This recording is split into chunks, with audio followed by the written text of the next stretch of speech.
कांग्रेस और कांग्रेस के प्रमुख नेता राहुल गांधी लगातार जातीय जनगणना की बात कर रहे हैं और बिहार चुनाव में तो नया समीकरण बनाने की कोशिश है। वे आरजेडी के साथ प्रचार कर रहे हैं तो लगातार जातीय जनगणना की बात की जा रही है, क्योंकि ओबीसी और मुस्लिम वोट कांग्रेस और गठबंधन चाहता है ताकि बिहार में सरकार बन सके। लेकिन मध्य प्रदेश के नेताओं को चिंता सताने लगी है कि कहीं सवर्ण वर्ग वोट बैंक उनके हाथ से न खसक जाए। दोस्तों नमस्कार, मैं हूं संदीप पौराणिक। इन दिनों कांग्रेस की ओर से अगर सबसे ज्यादा चर्चा किसी की है तो वह जातिगत जनगणना की है। कांग्रेस लगातार कह रही है कि जिसकी जितनी आबादी उसकी उतनी भागीदारी, कुल मिलाकर के सत्ता में हिस्सेदारी से लेकर तमाम जगह, चाहे आरक्षण का मामला हो या दीगर चीजें हो, उन पर जोर दिया जा रहा है। कांग्रेस ने अभी हाल ही में अपनी जिलाध्यक्षों की सूची जारी की है।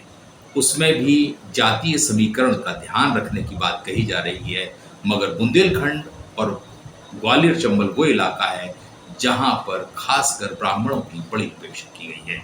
इस बात को लेकर सवर्ण वर्ग में नाराजगी भी है। लोग ये कहने लगे हैं, हम ये कहेंगे कांग्रेस के नेता ही ये कहने लगे हैं कि जातीय जनगणना और जातियों को बांटने की कोशिश में कांग्रेस का एक बड़ा नुकसान हो सकता है और वह है सवर्ण वोट उसके हाथ से पूरी तरह खसक जाएगा।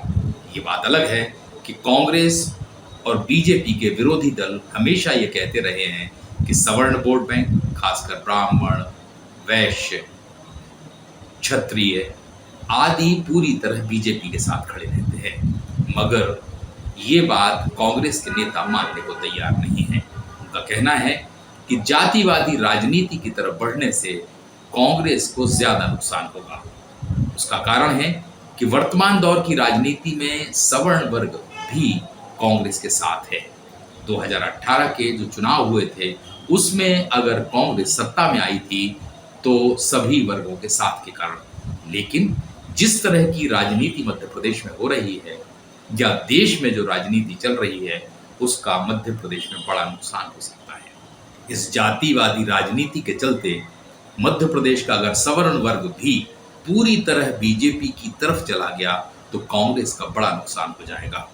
एक कांग्रेस के नेता ने तो बाकायदा बुंदेलखंड और ग्वालियर चंबल इलाके की नियुक्तियों को लेकर सवाल भी उठाए हैं और उनका कहना है कि इस सूची में ब्राह्मण ढूंढे से भी आपको नहीं मिलेगा, और अगर वो इलाका जहां ब्राह्मणों की अच्छी तादाद है, अगर इस वर्ग के लोग पद नहीं पाए हैं, अध्यक्ष जैसी जिम्मेदारी नहीं दी गई है, तो कांग्रेस इस इलाके में कैसे खड़ी होगी। जब तक आप जातीय समन्वय, हर वर्ग के रिश्तों को मजबूत करने की कोशिश नहीं करेंगे, तब तक कांग्रेस को मध्य प्रदेश में दोबारा खड़ा करना आसान नहीं होगा।